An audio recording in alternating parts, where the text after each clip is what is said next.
You ask Tiger to solve. This deals with linear equations with one unknown. The final result is d equals -7. Let's solve it step by step. Group all d terms on the left side of the equation. Add 8d to both sides. Group like terms.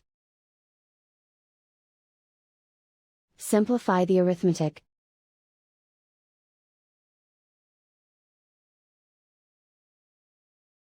Group all constants on the right side of the equation.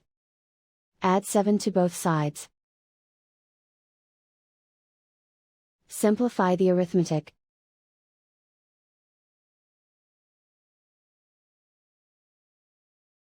Convert the d into a positive number. Multiply both sides by -1. Remove the ones.